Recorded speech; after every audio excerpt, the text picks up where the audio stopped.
My name's Cassie Findlay. I'm currently a consultant working in privacy, but also in record keeping and archives and information management, data governance in all its forms. I work for a company called 11M based here in Sydney.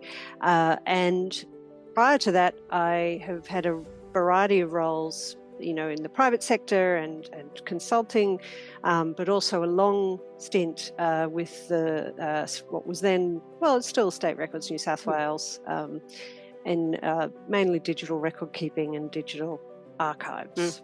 It's kind of the cocktail party question that you get asked the most when you're introducing yourself to people and they say, "Oh, what do you do?" And I still identify as an archivist. I maybe nowadays I sort of say, "Oh, I'm a consultant," but when I would just say I'm an archivist, how do you get into that? How does this come into your life? In my case, I had done an arts degree, majored in history, and then went and travelled and lived and worked overseas for a couple of years. Came back, no idea what I was going to do. And I can remember quite clearly being on the bus going to my crappy job that I had at the time, which wasn't very interesting, looking through the job ads in the newspaper. Yes, it was the 90s. It was in the newspaper, and seeing an ad for an archivist, and it was for a council. I think it was Hurstville Council. I didn't know such a job existed. And I actually rang up later on, when I got to the phone, I rang up the lovely person who was advertising for that role, who was the archivist there at the time and who was leaving and was advertising her own role. And she put me onto the people at the UNSW course. I think I spoke to Anne Pedersen, and or at least I spoke to somebody there, and they said, well, the prerequisites for doing the course are you have an undergraduate degree, preferably with history. And I was like, I've got that. So anyway, that's the how I got into archives. I was enrolled in what ended up being the master's version of the archives course that I ended up doing. And I was there through 95 and the first half of 96. And in that year, at some point, Mark Stevens, he was then at the City of Sydney, we were all there, and he basically pitched the ASA to us, and he said, and there's a special offer for student memberships. I was super keen. I think I was excited. I was excited to have the ability to join a professional association and claim that identity. And I just thought it was really cool. And I wanted to meet other people in the profession. And I think I recognised that it would be good for my career, like to meet people and network and all of that. So I very happily joined up. So I've been a member since 1995. Well, just in a general sense, having office-bearing roles, both at the branch level and then at council level, were terrific learning experiences for me, and I learned a lot and sort of felt that and felt very rewarded that I was kind of making a contribution. The other things, I suppose, on a personal front were I felt that I loved to put in and have opportunities to speak at conferences, and that gave me a sort of sense of participating in the professional conversation and connecting with others that shared opinions, views, or to have discussions and debates about whatever it was that we were speaking about, everything sort of digital record keeping related, digital archives, information access, politics of information, really stimulating stuff. So I really valued the conferences, and also, again, just thinking about some of the roles that I've had. I was the convener of the Amanda Jones Awards for some time, and that was terrific because I got to see all this stuff that was being nominated and, talk to the judges and get a sort of deeper understanding of what different people and institutions were creating.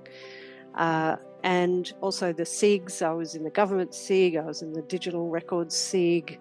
It's weird because I'm sure there are many highlights and occasions that I just thoroughly enjoyed and found very rewarding. But for me, I suppose it's a sort of, it's, if you forgive the word, it's a continuum. Tony Leviston and I were both on the committee, and we gave a lot of time after work sitting stuffing envelopes, because that's how the committee sent out its information. We were very happy to do it. I'm glad that things have moved on. And, you know, and as I've just mentioned, I've sort of had roles convening SIGs, being on council, in the aftermath of what were called the Troubles under Kylie Percival, and Amanda Jones. So there's all of that.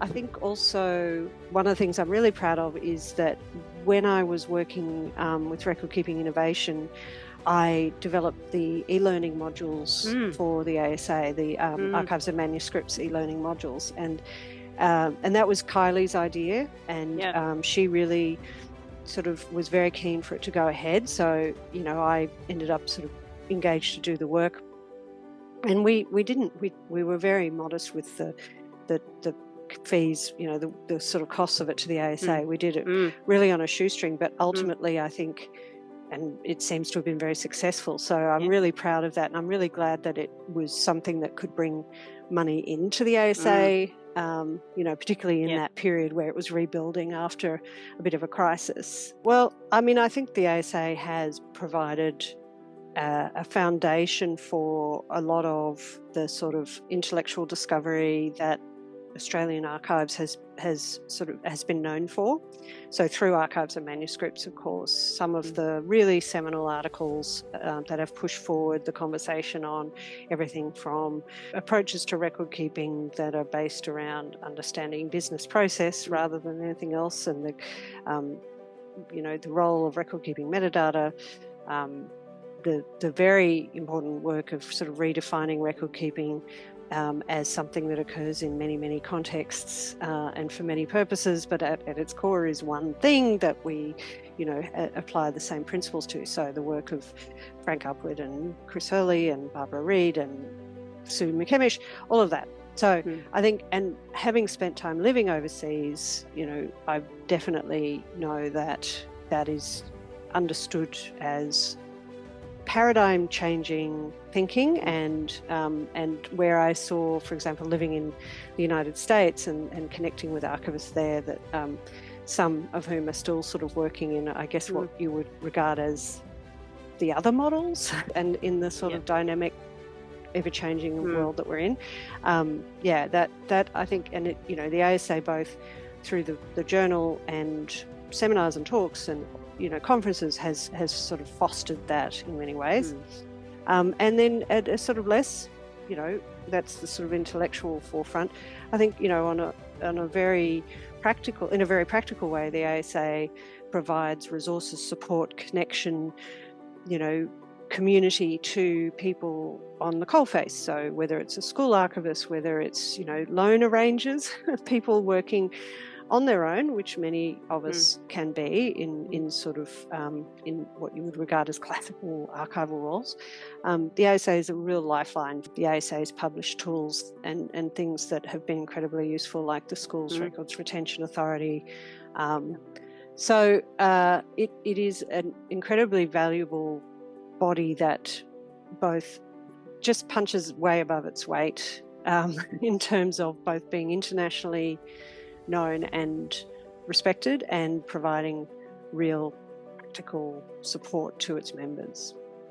I mean, something I've been banging on about for almost the whole of my career is the need for all of us working in archives and record keeping to understand and come to grips with the changing nature of record keeping, and to not be afraid of that, but to embrace it. And so I do think that the challenge of making our ASA members feel confident and equipped for digital preservation and for understanding record keeping in data environments and all of those things is a work in progress, and that it can be scary and sort of challenging to deal with, especially when you're more, you know, you're not sort of connected in with lots of people sort of and experts and you're sort of going it alone.